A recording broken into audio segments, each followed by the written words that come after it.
Hi, Steve Von Brand here for the Bass College. I'm down here in Sussex County today taking out Jack Evans. He's a member of our site. I think you've probably seen him if you've frequented. There he is. There's Jack Evans. Got him down here with us in Sussex County today. We're going to work one of our private lakes here with the Bass College. We're going to try some fast-moving baits, and then we'll go to the jigs and things on the main lake docks if this wind calms down a little bit. Okay, as you can see, we've pulled out a 5-pound bass. This is easily 5 pounds. Dirty jig, ½ ounce.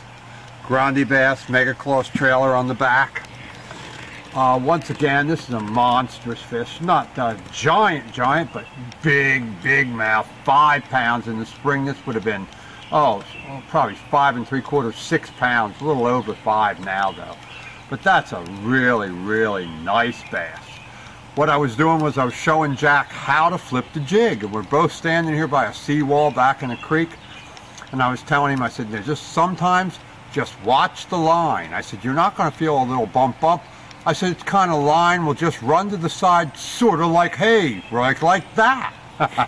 And there he is.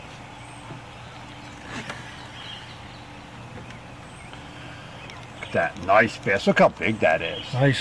Jack, tell them about that, what we were doing, how I did that. You flipped it right in there to the post there on the wood, and just like you were saying, you know, next thing you were talking to me, and he looked over, your line started running, set the hook big, and there he is. Couldn't have been better, really. It was just like, basically, we were just doing instruction, talking about how they would do it and what lines do and how you should watch line, be a line watcher. And the line just moved. You couldn't feel a thing. Right, just paying attention to what's going on. Right, and I was using the St. Croix Legend Elite too, which is like a $400 rod. You can't buy a better rod. Right. And had the braid on, and I didn't feel a thing. It did exactly what I was instructing him to do. I said, just watch the line, and the line just ran, and you saw what happened. So that's what we mean when we say, got to be a line watcher, you know.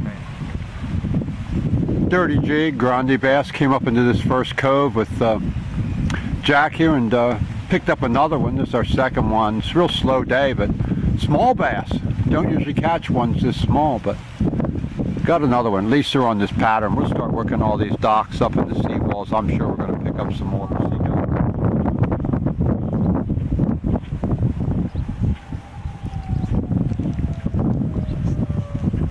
Well, not a giant, slow day.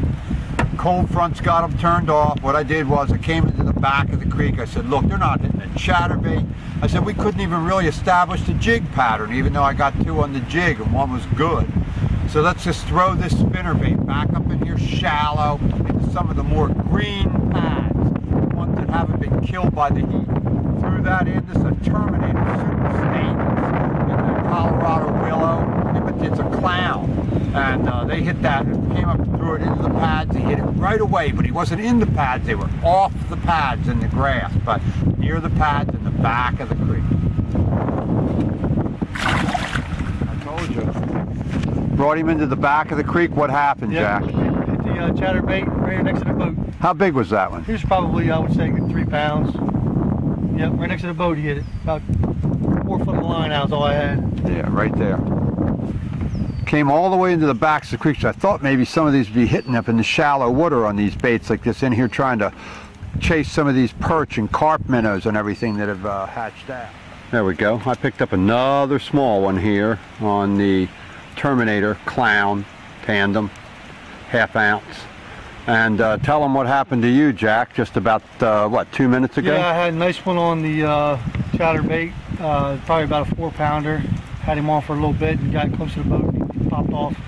All right, so we're catching some now. Got to land one for him now so he can hold it up here. Yeah, show you one. But he's got it, had 2 on. Nice fish, 2 nice. Well, I lost it right there at the pavilion. I skipped the jig all the way up under the dock. Bang, bang, hit it right away.